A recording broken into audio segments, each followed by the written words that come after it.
Hello दोस्तों, अस्सलाम वालेकुम वरहमतुल्लाहि वबरकातुहू। मैं हूं फैजी सर और आप देख रहे हैं फैजी सर ऑफिशियल। इस चैनल में आपका स्वागत और इस्तकबाल है। इस चैनल में आप नए हैं तो चैनल को ज़रूर सब्सक्राइब कर दें, लाइक भी कर दें, शेयर भी ज़रूर कर दें। इस वक्त हम JSSC CGL की तैयारी करा रहे हैं।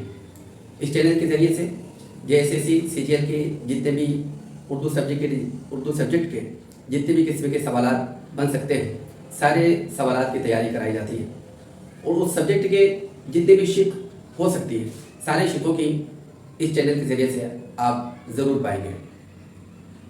इस वक्त हम आपके लिए एक बेहतरीन वीडियो लेकर आए हैं। आप भी देखेंगे, दिल खुश हो जाएगा और बागबाग हो जाएगा। JSSC CGL के सिलेबस में उर्दू ज़बान का आगाज़ और इर्तिक़ा के ताल्लुक़ से सिलेबस में दिया हुआ है। हम आपके लिए उसी ताल्लुक़ से बेहतरीन वीडियो लेकर आए हैं। सबसे पहले हम जानेंगे कि ज़बानों के ख़ानदान कैसे होते हैं, कितने हैं और कैसे कैसे हमारी ये प्यारी और दिल चहेती उर्दू ज़बान कैसे पैदा हुई है। हम इस वीडियो के ज़रिए से जानेंगे। वीडियो में आखिर तक आप ज़रूर बने रहें ताकि कोई भी चीज़ आपसे मिस ना हो जाए। आगे स्किप करेंगे तो बहुत सारी चीज़ें हो सकती हैं, तो इम्पोर्टेंट है हम बताएंगे और आप सुन नहीं सकेंगे।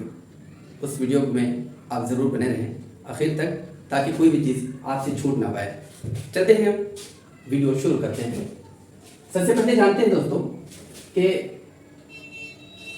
ज़बान के 8 बड़े बड़े ख़ानदान हैं। ज़बानों के 8 बड़े बड़े ख़ानदान हैं। हमने सबसे ऊपरी हिस्से में लिख दिया है ज़बान के 8 ख़ानदानों को।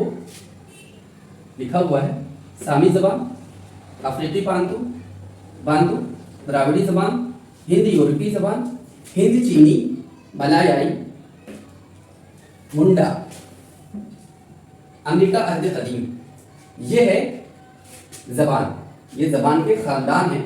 अब इन्हीं ज़बानों से पूरी दुनिया में ज़बान बोली जाती है। इन्हीं ज़बान से कहीं न कहीं ईजाद हुई है। ये मुजिद है और यही माँ है ज़बानों के। हम उन सारी ज़बान के बारे में नहीं बताएंगे। हम इस वक्त आपको बताएंगे कि उर्दू ज़बान कहाँ से पैदा हुई है और कैसे कैसे होकर हम तक ये ज़बान पहुँची। बाकी चीज़ें बताने से वीडियो लंबी भी हो जाएगी और ज़रूरत भी नहीं है, इसलिए हम उन सारी चीज़ों को नहीं बताएंगे। इतना तो पता हो गया कि ये 8 ज़बान के ख़ानदान हैं। 8 ज़बानों में से हमारा हिंद यूरोपी ज़बान के ख़ानदान भी है। इसी ज़बान से ईरानी ख़ानदान भी है। इसी ज़बान से ईरानी ख़ानदान बना और ईरानी ख़ानदान के 2 हिस्से यानी 2 जुज़ हैं। एक ईरानी ख़ानदान और एक हिंद आर्याई ख़ानदान इसी से बना है। ईरानी ख़ानदान के हिंद आर्याई ख़ानदान भी बना है। अब चलते हैं, हिंद आर्याई ख़ानदान जो ज़बान है, ये इसके 3 अदवार हैं। ये अदवार हैं कदीम हिंद आर्याई, उस्ता हिंद आर्याई और जदीद हिंद आर्याई। पहला ज़माना है कदीम हिंद आर्याई, उस्ता हिंद आर्याई और जदीद हिंद आर्याई। ये अदवार यानी दौर हैं, ज़माने हैं। आपको बता दें फिर आगे चलकर कि कदीम हिंद आर्याई ज़बान से वैदिक संस्कृत और क्लासिकी संस्कृत है। वैदिक संस्कृत यही वो ज़माना है जो हिंदुस्तान में संस्कृत ज़बान बोली जाती थी और हिंदुस्तान की सबसे कदीम ज़बान और सबसे पुरानी ज़बान वैदिक काल है और उस वक्त संस्कृत बोली जाती थी। और कहीं न कहीं हमारे हिंदुस्तानी ज़बानों के मुजिद और माँ यही संस्कृत ज़बान है। हिंदुस्तान के अंदर जितनी भी ज़बानें हैं, आप पीछे जाकर देखेंगे, सारा कुछ जाकर संस्कृत से मिल जाता है। वैदिक संस्कृत और क्लासिकी संस्कृत, ये 2 ज़बान हैं। वैदिक काल, इसी में ऋग्वेद, यजुर्वेद, चारुवेद लिखे गए थे। और क्लासिकी संस्कृत, जब इसके अंदर संस्कृत के अंदर कायदे कवानीन ज़्यादा हो गए, लोगों के अंदर बोलना चालना बोझल और मुश्किल हो गया, और इतने ज़्यादा रूल रेगुलेशन बन गए संस्कृत के अंदर, तो इसका जो बिगड़ी हुई शक्ल और लोगों को जो अच्छा लगने लगा, आसान और सहूलियत जिस जबान में होने लगी, वो क्लासिकी संस्कृत है। ये जबान वजूद में आई, क्लासिकी संस्कृत। ये हिंद आर्याई जबान के 3 अदवार हैं। जैसे कदीम, तो कदीम जमाने में वैदिक संस्कृत थे और क्लासिकी संस्कृत। ये जो जमाना है कदीम हिंद आर्याई में, जो पुराने प्राचीन काल में, इसको हिंदी में प्राचीन काल बोल सकते हैं। प्राचीन काल में ये 2 जबानें बोली जाती थी, पहले संस्कृत, उसके बाद क्लासिकी संस्कृत। जो अच्छा हुआ वर्जन जो आया लोगों के अंदर, और टूटी फूटी जबान में थोड़ा बिगाड़ कर बोलने लगे और लोगों को आसान लगने लगा। जिस तरीके से लोग बोलना चाह रहे थे संस्कृत ही बोल रहे थे, लेकिन बिगड़ी हुई शक्ल में, तो लोगों को जो सहूलियत हो वही जबान आगे चलकर जबान बन जाती है, क्लासिकी संस्कृत बनी।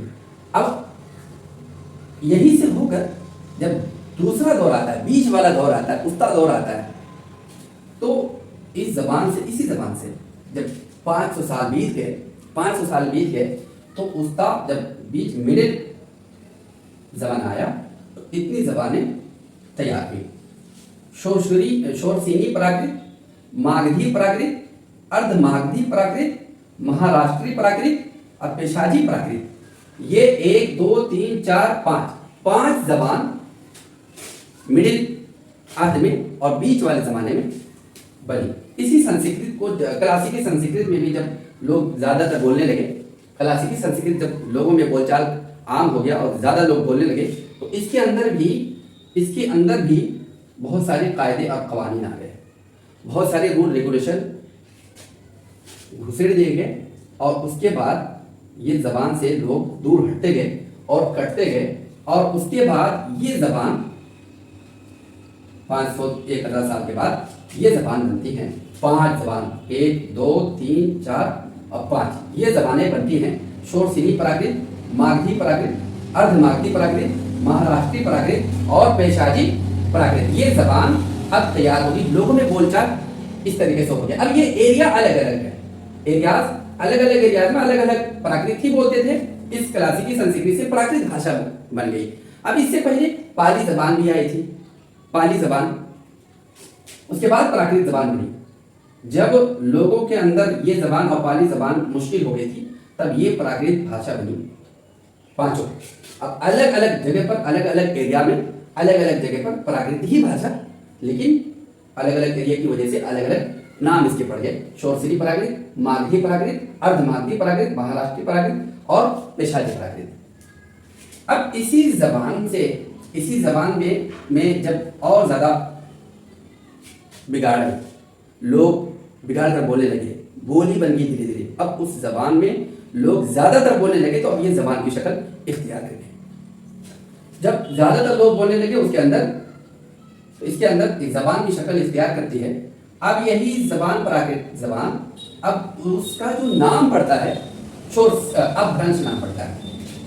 शोरसेनी प्राकृत अब शोरसेनी अपभ्रंश नाम पड़ जाता है। अब इस जबान से जहां जहां शोरसेनी प्राकृत बोली जाती थी, वहां पर अब शोरसेनी अपभ्रंश बोली जाने लगी। जहां पर मागधी प्राकृत बोली जाती थी, वहां पर मागधी अपभ्रंश बोली जाने लगी। जहां पर अर्धमागधी प्राकृत बोली जाती थी, वहां पर अब अर्धमागधी अपभ्रंश बोली जाने लगी। जहां महाराष्ट्री प्राकृत बोली जाती थी, अब वहां पर महाराष्ट्री अपभ्रंश बोली जाने लगी। जहां पेशाजी प्राकृत बोली जाती थी, शिमाली मगरिब अपभ्रंश बोली जाने लगी। इसी जबान की अच्छी हुई और बिगड़ी हुई शक्ल जो लोगों को आसान लगने लगा, लोगों को ज्यादा सहूलियत होने लगी, तो ये जबान अब वजूद में आ गई। ये उस्ता जमाना है, हिंद आर्याई का उस्ता जमाना है, बीच वाला मिडिल जमाना है, बीच का जमाना है। अब ये 500 साल इसमें और 500 साल इसमें, यानी दोनों को लगाकर 1000 तकरीबन 1200 साल लग गए इस जबान को खत्म होने में और इस जबान को आगे बढ़ने में। अब आता है हिंद आर्याई खानदान का तीसरा जमाना है जदीद हिंद आर्याई, यानी नए हिंद आर्याई से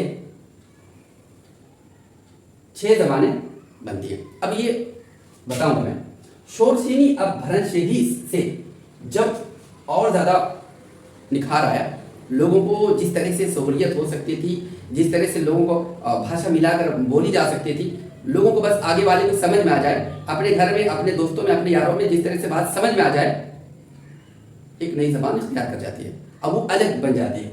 अब यही शोरसीनी अपभ्रंश से मगरबी हिंदी, मशरकी पंजाबी, राजस्थानी, गुजराती, हमने ये एरो का निशान बना दिया है, यही शोरसीनी अपभ्रंश से ही मगरबी हिंदी, मशरकी पंजाबी, राजस्थानी, गुजराती, ये 4 जबानें वजूद में आती हैं, 4 जबानें बनती हैं।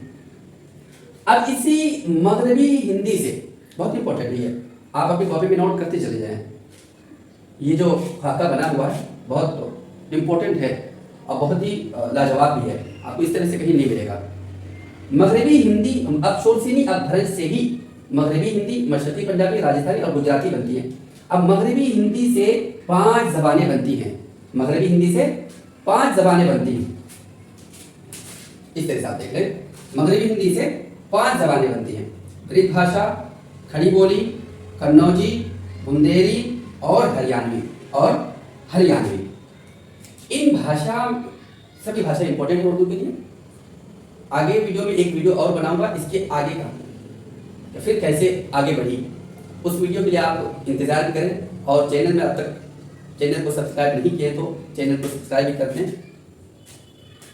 ब्रिज भाषा, खड़ी बोली, कन्नौजी, बुंदेली और हरियाणवी, ये पांचों जबानें उर्दू के लिए बहुत इंपॉर्टेंट है। लेकिन पांचों जबानों में सबसे जो नुमाया किरदार है, जो सबसे ज्यादा इंपॉर्टेंट है, ये खड़ी बोली है। ये जो खड़ी बोली है उर्दू के लिए ज्यादा इंपॉर्टेंट है। इसी खड़ी बोली से उर्दू जबान पैदा हुई है और हिंदी जबान पैदा हुई है दोस्तों, है ना इंटरेस्टिंग। उर्दू जबान पैदा हुई है खड़ी बोली से और हिंदी जबान पैदा हुई है। ये सारी जो भाषा है, ये 1, 2, 3 और 4, ये इसका सपोर्ट करती है, इसको और ज़्यादा निखार पैदा करके उर्दू जबान इन्हीं पांचों जबानों से पैदा होती है। उर्दू जबान और हिंदी जबान, जहाँ से उर्दू पैदा हुई है वहीं से हिंदी भी पैदा हुई है। जहाँ से उर्दू पैदा हुई है वहीं से हिंदी भी पैदा हुई है। इसलिए दोनों, सिर्फ लिपि अलग है, लिखा अलग जाता है, लेकिन पैदा होने की वहीं से हुई है। अब ज़माना बदल गया, लोग बदल गए, सियासत बदल गई, जिस वजह से उर्दू को ये सौतेला व्यवहार देखना पड़ रहा है। दोस्तों, हमने बताया सामी ज़बान, अफ्रीकी बांतू, द्राविड़ी, हिंदी यूरोपी, हिंदी चीनी, मलायाई, मुंडा और अजकदी, इन्हीं 8 खानदान हैं बड़े बड़े, दुनिया के 8 बड़े खानदान हैं। इन्हीं जबान से, हिंद यूरोपी जबान से खानदान ईरानी खानदान बनता है। फिर इसी खानदान से पूरा ये जो आप बोर्ड पर देख रहे हैं, ये पूरा बना हुआ है। यहाँ पर भूल नहीं होनी चाहिए, क्योंकि यहाँ पर हमने ये जमाना लिखा हुआ है। ये कदीम जमाना है, हिंदी आर्या, यही जबान है। जबान एक ही है, लेकिन सिर्फ अलग अलग, ये जबान का नाम नहीं है, एक ही जबान है, लेकिन अलग अलग जमाना है। अलग अलग जमाने में इतनी कुछ इसी से तरक्की पाकर अलग अलग जबान बन गई है। लिहाजा हम अब आगे तो इसके लिए हम वीडियो और बनाएंगे। इसके लिए आपको इंतज़ार करना होगा। इसके लिए एक काम और करना होगा कि अगली वीडियो देखने के लिए इस चैनल को ज़रूर सब्सक्राइब कर दें, ताकि अगली वीडियो जो आएगी इसके आगे जो हम बताएंगे, तो उसके बाद उर्दू किस तरीके से तरक्की हुई और उर्दू किस तरह से बनी और हम तक किस तरह से पहुंची, और किन किन लोगों का उर्दू में तरक्की के लिए किन किन लोगों का हाथ है, किन किन राजाओं का हाथ है, किन किन बादशाहों का हाथ है, किन किन ज़मानों का हाथ है, किन किन लोगों का हाथ है, सारी चीज़ें वीडियो में बताऊंगा। चैनल को सब्सक्राइब कर दें, लाइक कर दें, शेयर कर दें। अब तक के लिए इतना ही, हमें इजाज़त दीजिए। वस्सलाम वालेकुम व रहमतुल्लाहि।